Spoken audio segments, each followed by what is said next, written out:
हमारा पूरा घर औरतों से भरा हुआ था और घर के बाहर आदमी जमा थे। आदमियों से भी पूरी गली भरी पड़ी थी। पूरी गली में इतनी भीड़ थी कि और लोगों के आने जाने का रास्ता बंद कर दिया गया था, ताकि दूर से ही लोग देखकर समझ जाएं कि इस गली में अर्थी की वजह से शोक चल रहा है। घर के आंगन की चारपाई पर सफ़ेद कफन में लिपटी मेरे बेटे पूरब की चहीती पत्नी की डेड बॉडी पड़ी थी, और मैं चाहता भी यही था कि मेरी आवारा बदचलन बहू जल्द से जल्द मर जाए, क्योंकि मेरा बेटा उसे डिवोर्स देने को तैयार नहीं था। लेकिन मुझे अब अपने बेटे की हालत पर बहुत तरस आ रहा था। वो अपनी पत्नी की लाश से लिपटकर रोए जा रहा था। सब लोग उसे अफसोस के साथ देख रहे थे। कुछ लोग कह रहे थे कि मर्द होकर औरत की मौत पर ऐसे बिलख कर रो रहा है। मैंने उसे बहुत चुप कराने की कोशिश की, लेकिन उसे तो किसी की कोई बात समझ में नहीं आ रही थी। वो तो बेतहाशा रोए चला जा रहा था। कह रहा था कि अभी तो हमारी शादी को साल भर भी नहीं हुआ था। अभी तो हमने अपनी ज़िंदगी एक साथ जीनी शुरू की थी। अपने बच्चों की खुशी देखनी थी। तुम मुझे छोड़कर इतनी जल्दी कैसे चली गईं? मेरी बहू ने खुदकुशी की थी। उसने जहर खाकर अपने आप को मार डाला था। लेकिन मैं ये बात मानने को तैयार नहीं था कि वो खुदकुशी कर सकती है, क्योंकि वो तो ज़िंदगी से मोहब्बत करने वाली एक जिंदा दिल लड़की थी। यहाँ बैठी हुई औरतें भी एक दूसरे से कानों में बातें कर रही थी। कुछ औरतें कह रही थी, पता नहीं क्या वजह रही होगी जो बेचारी लड़की ने जहर खाकर अपने आप को मार डाला। इतनी प्यारी मोहब्बत करने वाली लड़की थी, बेचारी अनाथ थी, कोई आगे पीछे नहीं था। पता नहीं इसके पति ने इसके साथ ऐसा क्या कर दिया जो बेचारी अपनी जान लेने पर मजबूर हो गई। औरतों की बातें मेरे दिल पर तीर की तरह लग रही थी।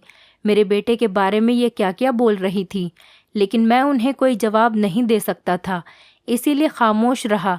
ये समय सही नहीं था उनसे कुछ कहने का। कुछ औरतें मेरी बहू की तरफ देखकर कह रही थी, इसे तो मर ही जाना चाहिए था। इतनी बगैरत और बेशर्म लड़की थी। अपने हुस्न के जलवे दिखाकर मर्दों को फंसाती थी। अपने पति के होते हुए दूसरे लड़कों को अपनी फ़ोटो भेजती थी, उनसे बातें करती थी और उनसे महंगे महंगे तोहफे लेती थी। भगवान ही बचाए ऐसी बेहया लड़की से। और हमारे सामने ऐसी बनी फिरती थी जैसे इससे शरीफ कोई हो ही ना। जब पूरे मोहल्ले को इसकी सच्चाई पता चल गई तो जहर खाकर मर गई, किसी को मुंह दिखाने के काबिल जो नहीं बची थी। इन औरतों की ये बातें मुझे बहुत जलील कर रही थी। मेरा सर शर्म से झुक गया था। फिर मैंने गुस्से से अपनी बहू की लाश की तरफ देखा और सोचने लगा कि अच्छा हुआ जो खुद ही जहर खाकर मर गई।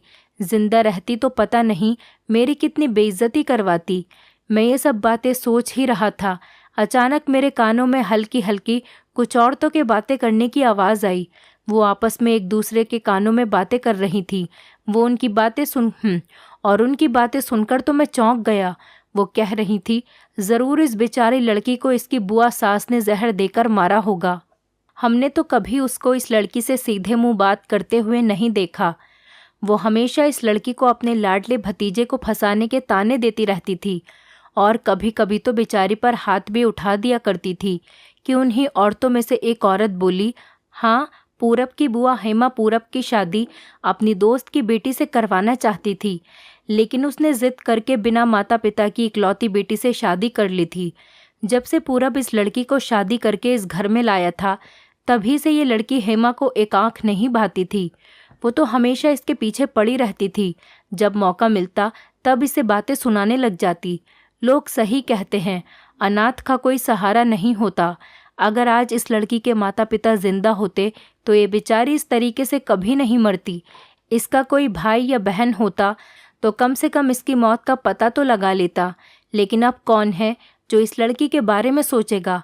मैं सोच में पड़ गया कि आखिर ये लोग मेरी बहन के बारे में ऐसा क्यों कह रहे हैं।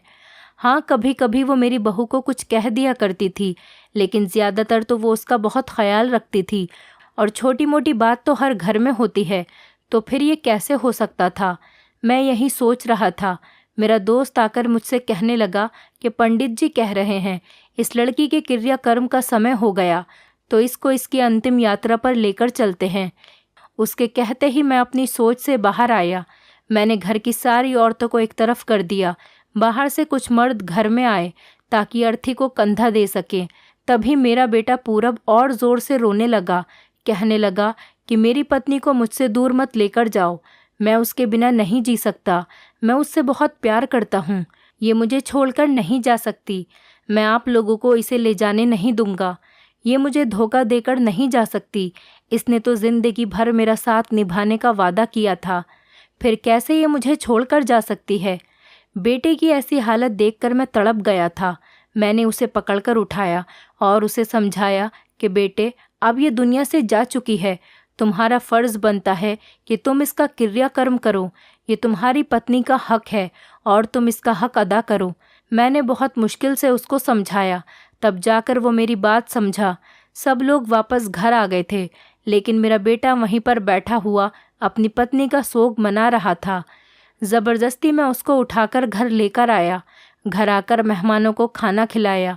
मेहमानों के जाने के बाद मैं अपने बेटे को अपने साथ अपने कमरे में ले आया, उसे पानी पिलाया और दिलासा देने लगा। समझाने लगा कि बेटा, जाने वाले को कौन रोक सकता है, भगवान की शायद यही मर्जी थी। अब तुम उसके जाने का शोक कब तक मनाओगे? मैं बूढ़ा बाप तुम्हें कब तक संभाल लूँगा? अब तुम बच्चे नहीं हो, सब लोग तुम्हारे ऐसे रोने पर बातें बना रहे हैं। तुम तो अपने होश में ही नहीं हो जो तुम कुछ समझ सको। पहले तो वो मेरी सारी बातें खामोशी से सुनता रहा, फिर जब मैं चुप हो गया उसने मेरी तरफ नज़र भरकर देखा और बिना कुछ कहे चुपचाप अपने कमरे में चला गया। मैं भी उसे जाता देख रहा था।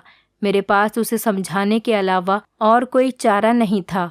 समय ऐसे ही बीत रहा था। घर में कहीं किसी पल को भी चैन नहीं था। सारा घर वीरान हो चुका था। सिर्फ एक मेरी बहू की मौत से ऐसा लगता था जैसे सब लोग इस घर को छोड़कर जा चुके हैं। मगर जो बात मुझे हजम नहीं हो रही थी वो ये थी कि हेमा अब बहुत खुश रहती थी, जैसे उसके हाथ कोई ख़जाना लग गया हो। मैं उसे देखकर हैरान था। मेरी बहू की मौत के बाद उसके चेहरे पर इतनी खुशी किस बात की थी? ऐसी क्या बात थी जिसकी वो इतनी खुशी मना रही थी? मुझे हेमा की खुशी इसलिए भी नागवार लग रही थी क्योंकि मुझे अभी भी उन औरतों की बातें याद थीं जो उस दिन मेरी बहू की अर्थी को देखकर कह रही थीं। क्या वो जो कह रही थी वो सब कुछ सच था? लेकिन मैं ऐसे ही अपनी बहन पर बेबुनियाद इल्ज़ाम नहीं लगा सकता था। इससे मेरे बहनोई के दिल को भी ठेस पहुंचती और वो भी मुझसे बदगुमान हो जाते। इसीलिए उस समय मैं खामोश रहा। दूसरी तरफ मेरे बेटे की हालत भी दिन ब दिन ख़राब होती जा रही थी। न उसे अपने खाने पीने का होश था और ना ही उसे अपने किसी काम का होश था। अगर किसी दिन वो काम पर चला भी जाता तो वहाँ भी वो खोया खोया ही रहता था। वो अभी तक इस सदमे से बाहर नहीं आया था। उसकी हालत देखते हुए मैंने एक फ़ैसला किया। मैंने सोचा कि उसकी दूसरी शादी करवा दूं, क्योंकि अभी उसकी उम्र भी छोटी थी और शायद दूसरी शादी होने के बाद ही अपनी पहली पत्नी को भूल पाता। इसीलिए मैंने सोचा जब रात को पूरब घर पर आएगा तो मैं उससे इस बारे में बात करूँगा।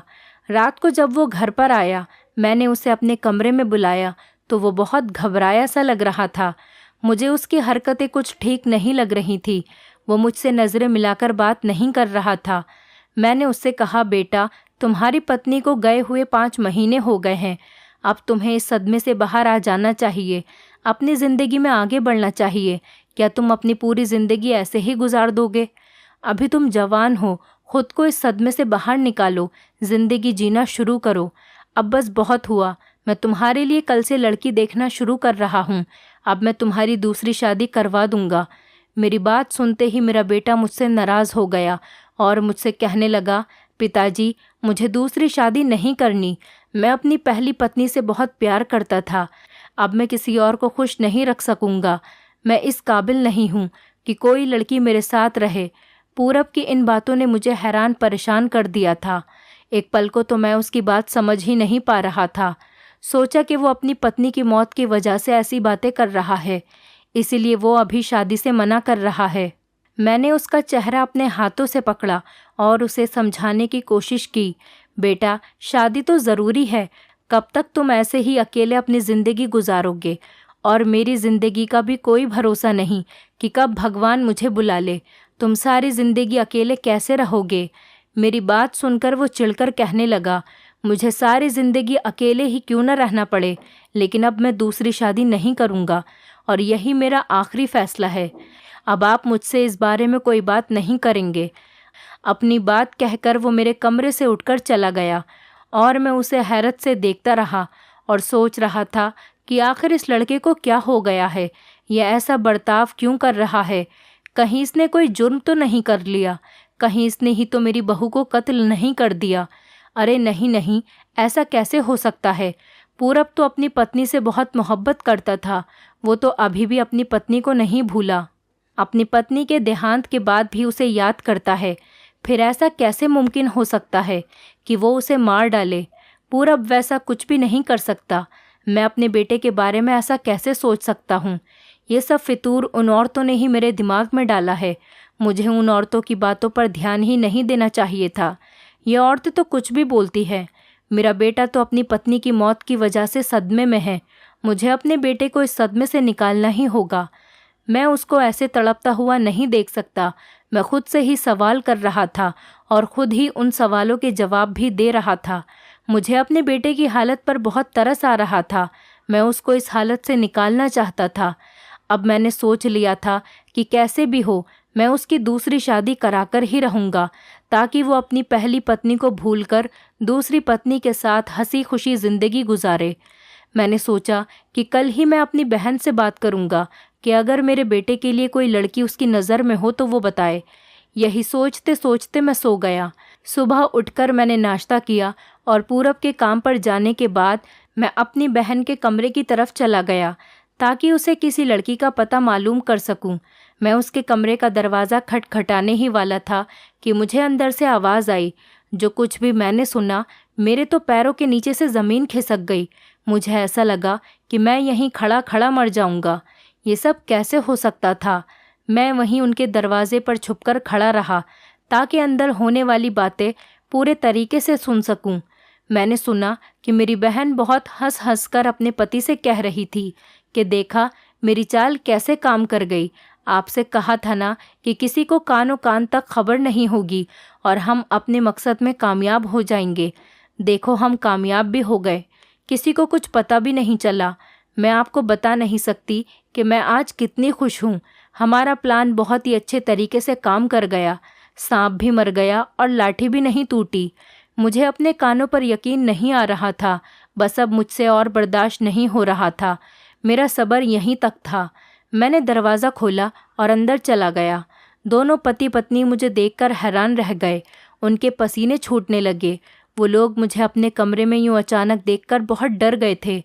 मेरे बहनोई ने मुझसे पूछा, आप यहाँ कैसे? अगर आपको कुछ काम था तो आप मुझे बुला लेते। मेरा दिल किया कि उनसे पूछूं कि आखिर वो किसके बारे में बात कर रहे थे। उन्होंने ऐसा क्या किया है जो वो बहुत खुश थे, लेकिन मेरे पास इन बातों का कोई सबूत नहीं था और हो सकता था कि वो मुझे झुठला देते। मैं सिर्फ उनकी थोड़ी सी बात सुनकर उन पर अपनी बहू की मौत का इल्ज़ाम नहीं लगा सकता था। इसीलिए उस समय मैंने उनसे कुछ नहीं कहा, सिर्फ इतना ही कहा कि मैं तुमसे मिलने के लिए आया था, चलो अब मैं चलता हूँ। मैंने उनके कमरे से पैर बाहर ही निकाला था कि मुझे फिर से अपनी बहन की आवाज़ आई। वो कह रही थी कि चलो अच्छा हुआ, भाई ने कुछ भी नहीं सुना। अगर वो सुन लेते तो पता नहीं हमारे साथ क्या करते। उसके पति ने कहा कि तुम ठीक कह रही हो और अब से इस बारे में कोई बात मत करना। मैं अपनी बहन और बहनोई की हरकतें तो बहुत दिनों से नोटिस कर रहा था, लेकिन अब उन दोनों की इस तरीके की बातें सुनकर मुझे उन पर और ज़्यादा शक होने लगा। मुझे अपनी बहू अच्छी नहीं लगती थी क्योंकि उसकी हरकतें ख़राब थी। वो गैर मर्दों से बातें करती थी, लेकिन वो जैसी भी थी मेरे बेटे की पत्नी थी और इंसान होने के नाते मेरा फ़र्ज़ बनता था कि मैं उसकी मौत का पता लगाऊं कि आखिर उसके साथ क्या हुआ था। ऐसी कौन सी मजबूरी हो गई थी जो उसे जहर खाना पड़ा। वो कभी भी जहर खाकर नहीं मर सकती थी। ऐसा क्या हुआ जो उसे ऐसा कदम उठाना पड़ा। मैं सारी सच्चाई पता लगाकर रहूँगा। मैं अपनी बहू को इंसाफ दिलाकर रहूँगा, वरना मैं ऊपर जाकर भगवान को क्या जवाब दूँगा कि मेरे घर में एक बेकसूर की हत्या हो गई और मैं उसे इंसाफ भी नहीं दिला सका। वो जैसी भी थी मेरे बेटे से बहुत मोहब्बत करती थी और उसके साथ जीना चाहती थी, तो फिर उसने अपनी जान क्यों ले ली। इसीलिए मैंने सोचा कि अपनी बहू की रिपोर्ट करवाता हूँ, शायद पुलिस ही सच्चाई पता लगा सके। यही सोचकर मैं घर से पुलिस स्टेशन की तरफ निकल गया। मैं पुलिस स्टेशन पहुँचा और रिपोर्ट लिखवाई, फिर वहाँ से निकल आया। मैं बहुत ज़्यादा परेशान था। मेरे दिमाग में बहुत कुछ चल रहा था। मुझसे तो चला भी नहीं जा रहा था। ऐसा लग रहा था कि यहीं पर मेरी जान निकल जाएगी। इसीलिए मैं काम पर जाने के बजाय घर वापस आ गया। मैं सोच रहा था कि अगर इस सब के पीछे मेरी बहन हुई, अगर उन्होंने ही मेरी बहू को मारा होगा। ये सोचकर ही मेरा दिमाग फटने लगा। मैं घर आकर अपने कमरे में लेटकर आराम करने लगा। समय ऐसे ही बीत रहा था। मेरे बेटे की हालत में भी कोई सुधार नज़र नहीं आ रहा था। उसकी तबीयत तो रोज़ रोज़ बिगड़ती जा रही थी। वो घर पर भी कम रहता था। जब भी मैं उसे सुबह नाश्ते पर मिलता, उसकी आंखें लाल और सूजी हुई होती। ऐसा लगता जैसे वो रात भर सोया नहीं है या रात भर रोता रहा हो। मुझसे अपने बेटे की ऐसी हालत देखी नहीं जा रही थी। मैं बूढ़ा बाप कब तक अपने बेटे को इस हालत में देख सकता था। अब मुझे जल्द से जल्द अपने बहू के कातिलों को ढूंढना था, क्योंकि मुझे लगता था कि अपनी पत्नी के मरने की वजह पता होने के बाद उसके कातिलों को सज़ा दिलाकर ही मेरा बेटा इस सदमे से बाहर निकल पाएगा। हो सकता है तब उसे सुकून महसूस हो। दूसरी तरफ मेरी बहन बहनोई की हरकतें भी बढ़ती जा रही थी। अब वो ज़्यादातर एक दूसरे से इशारों में बातें करते रहते और जैसे ही मुझे आता देखते तो चुप हो जाते। मेरा शक उन पर बढ़ता जा रहा था। मुझे उनसे घिन आने लगी थी। मैं चाहता था कि जल्द से जल्द मुजरिम को सज़ा मिले। इसीलिए मैं हफ्ते में 2-3 बार पुलिस स्टेशन के चक्कर लगाता था, ताकि जल्द से जल्द अपने बहू के कातिलों को सज़ा दिलवा सकूं और उसको इंसाफ दिला सकूं, अपने बेटे को सुकून से देख सकूं। पुलिस भी अपना काम कर रही थी। वो पूरी कोशिश कर रही थी कि कोई ना कोई सबूत मिल जाए जिससे वो कातिलों तक पहुंच सके। अभी ये बात मेरे बेटे को पता नहीं थी कि मैंने पुलिस स्टेशन में रिपोर्ट लिखवाई है, क्योंकि मैं नहीं चाहता था कि वो और ज़्यादा परेशान हो। इसीलिए पूरब के घर से जाने के बाद ही पुलिस घर में आकर छानबीन करती थी और मोहल्ले वालों से भी पूछताछ करती थी। जैसे ही मेरे बहन बहनोई पुलिस को घर में देखते तो घबरा जाते थे और मुझसे कहते थे कि क्या ज़रूरत है अब पुलिस को घर में बुलाने की। अब जो होना था वो तो हो गया, होने को कौन टाल सकता था। अब हमें इन सब झंझट में नहीं पड़ना चाहिए। लेकिन मैं उसकी इन बातों का मतलब समझता था। मैं जानता था कि वो नहीं चाहती कि पुलिस इस केस की तफ्तीश करे। इसलिए मैं उनसे कह देता था कि हमें फ़िक्र करने की क्या ज़रूरत है जब हमने कुछ किया ही नहीं है। अगर पुलिस अपनी छानबीन करना चाहती है तो उसे करने दो। जब उसे कोई सबूत ही नहीं मिलेगा तो वो खुद आना बंद कर देगी। लेकिन पुलिस को भी कोई सबूत नहीं मिल पा रहा था। मुझे अब पुलिस से भी कोई उम्मीद नहीं रही थी। ऐसा लग रहा था जैसे वो अब इस केस में कुछ नहीं कर सकते। अब मैं समझ नहीं पा रहा था कि मुझे ऐसा क्या करना चाहिए जिससे मुझे सारी सच्चाई पता चल जाए। एक रात मैं अपने कमरे में सो रहा था कि अचानक मेरे कमरे का किसी ने दरवाज़ा खटखटाया। मेरे कमरे का दरवाज़ा किसी ने इतनी ज़ोर से खटखटाया था कि एक ही बार में मेरी आंखें खुल गईं। मैंने जल्दी से उठकर घबराकर दरवाज़ा खोला। दरवाज़ा खोलकर सामने देखा तो मेरा दिल दहल गया। मैं बहुत ज़्यादा घबरा गया। जैसे ही मैंने दरवाज़ा खोला, मेरा जवान बेटा दरवाजे पर खड़ा था और उसकी आंखें लाल और सूजी हुई थी। वो बहुत ज़ोर ज़ोर से रो रहा था, खुद ही अपने आप को कोस रहा था। उसको इस हालत में देखकर मुझे ऐसा लगा जैसे ज़मीन फट जाए और मैं उसमें समा जाऊं। मेरे बेटे को क्या हुआ था जो वो रात के इस पहर में मेरे कमरे में इस हालत में खड़ा था? मैंने उसको चुप कराया और सीने से लगा लिया, लेकिन वो बराबर रोए चला जा रहा था। उसके आंसू रुकने का नाम ही नहीं ले रहे थे। वो मुझसे कहने लगा कि पिताजी, वो मुझे मार डालेगी। वो मुझसे अपनी मौत का बदला लेने आ गई। आप प्लीज़ मुझे बचा लें। मैंने ये सब कुछ जानबूझकर नहीं किया था। उससे कहना वो मुझे छोड़ दे। ऐसी बातें सुनकर मुझे तो कुछ समझ में नहीं आ रहा था। मैंने उसे बेड पर बिठाया, उसे पानी पिलाया और फिर आराम से उससे कहा कि पहले तुम चुप हो जाओ और फिर मुझे सारी बात बताओ कि क्या हुआ है। उसने मुझसे कहा कि आप किसी को बताएंगे तो नहीं। मैंने कहा कि नहीं बेटा, तुम मुझे बताओ, मैं किसी को कुछ नहीं बताऊंगा। उसने कहा पहले आप दरवाज़ा अच्छे तरीके से बंद कर दें। वरना वो सुन लेगी। वो अपनी बात डर डर कर कह रहा था। मैं उठा और मैंने अपने कमरे का दरवाज़ा बंद कर दिया और फिर पूरब के पास आकर बैठ गया। वो मेरे पैरों में बैठ गया। मेरी गोद में सर रखकर उसने मुझे एक ऐसा सच बताया जिसको सुनने के बाद मेरा मान सम्मान, गुरूर सब छिन गया था। ऐसा लगा कि सातों आसमान टूटकर मेरे ऊपर गिर पड़े हों। मेरे पैरों तले से किसी ने ज़मीन खींच ली हो और मैं ज़मीन में धंस गया हूँ। मेरे बेटे ने मुझे बताया, जब मैं बहुत छोटा था मेरी माँ का देहांत हो गया था। आपने ही मुझे माँ और पिता दोनों बनकर पाला। हेमा बुआ मुझसे बहुत प्यार करती थी, लेकिन वो कभी मेरी माँ नहीं बन सकी। माँ की कमी शायद दुनिया में कोई भी पूरी नहीं कर सकता। मेरा बचपन ऐसे ही माँ के बगैर गुजर गया और जब मैं जवान हुआ तो मेरी मुलाकात एक लड़की से हुई जिसे देखकर ही मुझे अपनी माँ का ख्याल आता था। जब मैंने उसे पहली बार देखा था मुझे उसमें अपनी माँ की छवि नज़र आई और मुझे उससे बेपनाह मोहब्बत हो गई थी। मुझे लगा था अगर ये मेरी ज़िंदगी में आ गई तो मेरी ज़िंदगी की सारी उदासियाँ ख़त्म हो जाएंगी, मेरी ज़िंदगी का अकेलापन ख़त्म हो जाएगा और मैं इसके साथ बहुत खुश रहूँगा। जब मैंने रूबिका को शादी के लिए प्रपोज़ किया तो उसने भी हाँ कर दी, क्योंकि वो मेरी तरह अकेली थी। उसके भी माता पिता का देहांत बचपन में ही हो गया था। वो भी बचपन से प्यार के लिए तरस रही थी। हम दोनों को लगा कि हम दोनों को एक दूसरे का प्यार ही पूरा कर सकता है। इसीलिए मैंने आपसे अपनी शादी की बात की और आप मान गए और कुछ महीनों में ही हमारी शादी हो गई। रूबिका मेरी पत्नी बनकर आ गई। मैंने सोच रखा था कि मैं उसे बहुत मोहब्बत दूंगा, किसी चीज़ की कभी कोई कमी नहीं होने दूंगा, लेकिन कभी कभी हम जो सोचते हैं वैसा नहीं होता है। किस्मत ने हमारे लिए कुछ और ही लिखा होता है। ऐसा ही कुछ मेरे साथ भी हुआ। मैं अपनी पत्नी से बहुत प्यार करता था, उसका बहुत ख्याल रखता था, उसकी हर छोटी से छोटी ख्वाहिश पूरी करता था, नए नए गिफ्ट्स लाकर देता और घुमाने भी लेकर जाता था। लेकिन उसे कभी इन चीज़ों की ज़रूरत ही नहीं थी। उसे तो सिर्फ मेरा साथ और मेरा प्यार ही चाहिए था। वो तो मेरे प्यार से बोलने पर भी खुश हो जाती थी, लेकिन फिर भी मैं उसके लिए सब कुछ करता था क्योंकि मुझे अच्छा लगता था। वो भी मुझसे बहुत मोहब्बत करती थी, मेरी छोटी बड़ी चीज़ों का ख्याल रखती थी।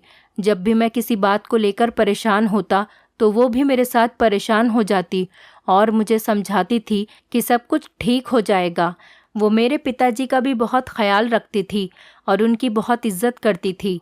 हम लोग एक दूसरे के साथ बहुत खुश थे और सुकून से अपनी ज़िंदगी गुजार रहे थे। हमें किसी चीज़ की कोई कमी नहीं थी। कुछ लोगों को हमारी खुशियाँ रास नहीं आईं। एक दिन मेरे बॉस ने मुझे जॉब से निकाल दिया। मैं एक बहुत अच्छी पोस्ट पर था, मेरी आमदनी भी बहुत अच्छी थी, जिस वजह से मैं खर्चे भी बहुत करता था और अब मुझे उन सब चीज़ों की आदत हो गई थी। मैं इन सब चीज़ों के बगैर नहीं रह सकता था। लेकिन एक दिन अचानक मेरे बॉस ने मुझे जॉब से निकाल दिया। मैंने उनसे वजह पूछी तो उन्होंने मुझे कुछ भी नहीं बताया और कहा कि कल से ऑफिस आने की ज़रूरत नहीं है। मैं नहीं समझ पा रहा था उन्होंने मेरे साथ ऐसा क्यों किया। मैं तो अपना काम बिल्कुल सही से करता था। मैं ऑफिस से बाहर ही जा रहा था कि रास्ते में मेरा दोस्त मिला। वो मुझसे ऑफिस से निकाले जाने की बात को जताने लगा और मुझसे कहने लगा कि तुम्हारी कोई गलती नहीं है, बॉस ने ये पोस्ट किसी और को दे दी है, उनको इसके बदले अच्छी खासी रकम मिली है, इसीलिए उन्होंने तुम्हें निकालकर किसी और को तुम्हारी जगह पर रख दिया है। यही वजह है कि उन्होंने तुम्हें कुछ नहीं बताया और बिना कुछ कहे काम से निकाल दिया। जब मैं घर वापस आया तो वो मेरी हालत देखकर बहुत परेशान हो गई। मैंने उसे ऑफिस में जो भी बात हुई थी सब कुछ बता दिया था। मेरी बात सुनकर वो रोने लगी और मुझे हौसला देने लगी और कहने लगी कि भगवान पर भरोसा रखिए, जो होगा अच्छा ही होगा, आपको कहीं और अच्छी जॉब मिल जाएगी, आप परेशान मत होना, मैं आपके साथ हूँ। जब तक आपकी जॉब नहीं लगती हमारे पास जो कुछ भी है हम उसी में गुजारा कर लेंगे और खुश रहेंगे। मुझे बस हमेशा आपका साथ चाहिए। पिताजी एक कारखाने में काम करते थे, उनकी आमदनी भी ज़्यादा नहीं थी। मैं रोज़ सुबह नाश्ता करके अपनी जॉब के लिए निकल जाता और शाम को उदास घर पर वापस आता। मुझे कहीं नौकरी नहीं मिल रही थी, कहीं पर भी वैकेंसी नहीं होती थी, तो कहीं पर लोग रिश्वत मांगते थे। जब मुझे कहीं जॉब नहीं मिली, मजबूरन मुझे एक दुकान पर काम करना पड़ा और मेरी सैलरी भी सिर्फ 10,000 ही थी। इसमें हमारा गुजारा करना मुश्किल था। घर के हालात भी अब बहुत ख़राब होते जा रहे थे। एक दिन मैं अपने दोस्त से मिलने उसके पास गया। जब उसने मुझे परेशान देखा तो उसने मुझसे वजह पूछी। मैंने उसे सारी बात बताई। तब मेरे दोस्त ने मुझे एक मशवरा दिया जिसे सुनकर मेरा खून खौल गया। मैंने उसे उल्टी सीधी सुनाई और अपने घर वापस आ गया। लेकिन जब घर वापस आया, घर के हालात देखे तो मैं उसके दिए गए मशवरे के बारे में सोचने लगा। कुछ दिन ऐसे ही गुर्बत में गुजर गए। मुझे अपने इस नए काम से जो पैसे मिल रहे थे उससे मैं खुश नहीं था। मैं ज़्यादा पैसे कमाना चाहता था, इसलिए मैंने अपने दोस्त के दिए गए मशवरे पर काम करना शुरू कर दिया। मैंने अपनी पत्नी के नाम से फेसबुक पर एक अकाउंट खोला और अपनी पत्नी से कहा कि वो रोज़ मेरे पास तैयार होकर आए और नए कपड़े पहनकर आया करे। वो मुझसे बहुत मोहब्बत करती थी, मेरी खुशी की खातिर कुछ भी करने को तैयार थी। इसलिए वो जब भी मेरे पास आती, नए कपड़े पहनकर और तैयार होकर ही आती थी। मैं उसकी बहुत सारी फ़ोटोज़ लेता और उसे फेसबुक पर डाल दिया करता था, जिससे मेरे पास लड़कों की रिक्वेस्ट आनी शुरू हो गई। मैंने एक्सेप्ट करके उन लड़कों से दोस्ती कर ली और उनसे खूब बातें करनी शुरू कर दी। शुरू में तो मुझे बहुत अजीब सा लग रहा था। मेरा दिल इस बात के लिए गवाही नहीं दे रहा था। मैं सोच रहा था कि मैं जो कुछ भी कर रहा हूँ वो अपनी पत्नी के साथ सही नहीं कर रहा। वो तो मुझ पर आंखें बंद करके भरोसा करती है, मैं उसका भरोसा नहीं तोड़ सकता। लेकिन मुझे पैसों की लत ने सही गलत का फ़र्क समझना भुला दिया था। शायद मेरा ज़मीर कहीं मर चुका था।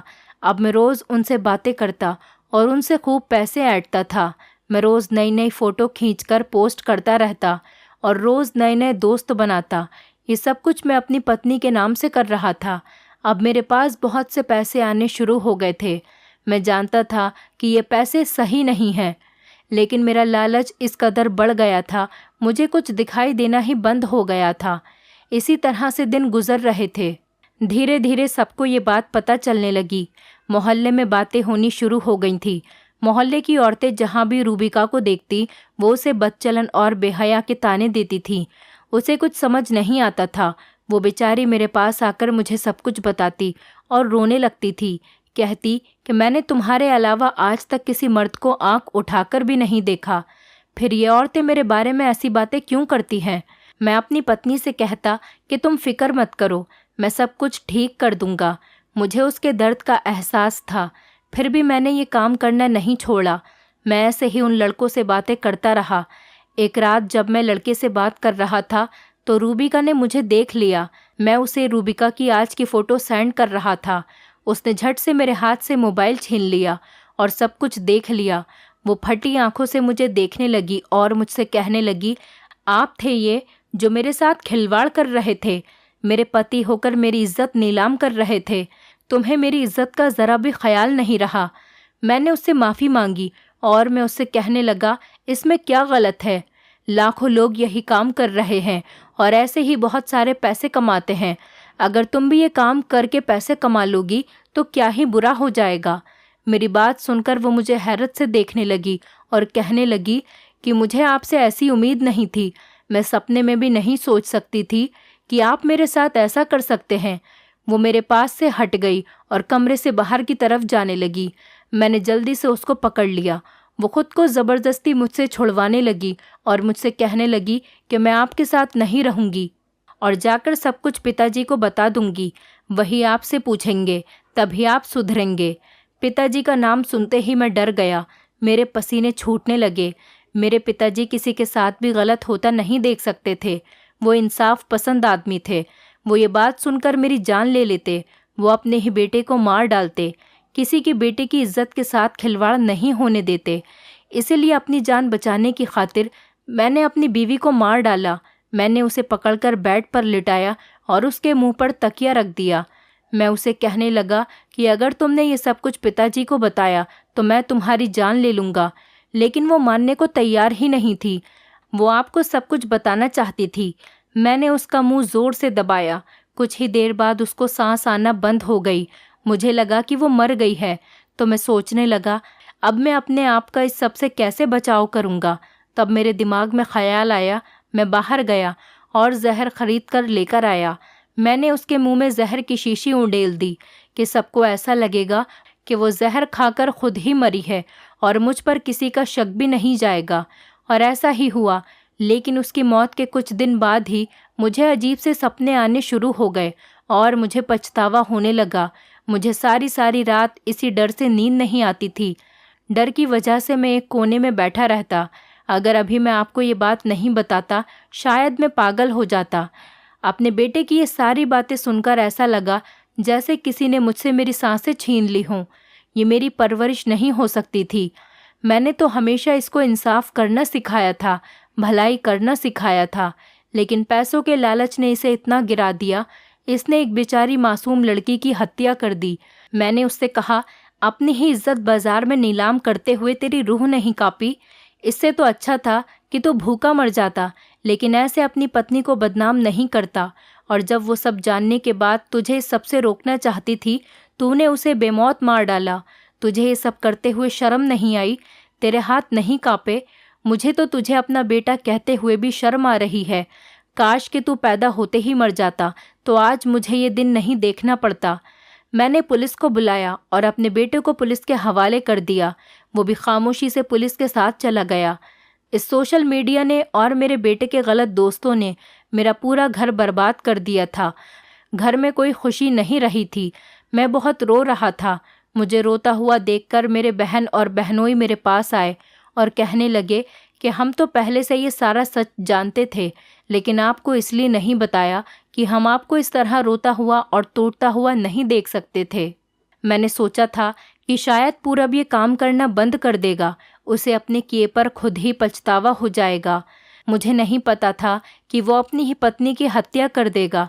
मैंने उन दोनों से कहा कि भले ही पूरब मेरा बेटा था, लेकिन तुम दोनों को सच का साथ देना चाहिए था। अगर पूरब मेरा बेटा था तो रूबी का भी किसी की बेटी थी। तुमने मुझे सही समय पर सब कुछ बता दिया होता तो शायद आज वो जिंदा होती। सच छुपाना और गलत का साथ देना भी गलत है। वो दोनों सर झुकाए वहाँ से चले गए। मैं अपनी मौत की दुआ करने लगा, क्योंकि इतनी बेइज्जती के बाद जीना मेरे बस में नहीं था। दोस्तों, उम्मीद करती हूँ आपको हमारी कहानी पसंद आई होगी। कहानी पसंद आई है तो वीडियो को लाइक करें, चैनल पर नए हैं तो चैनल को सब्सक्राइब करें और हाँ, नोटिफिकेशन बेल को ज़रूर दबाएं ताकि अगली अपडेट सबसे पहले आपको मिले।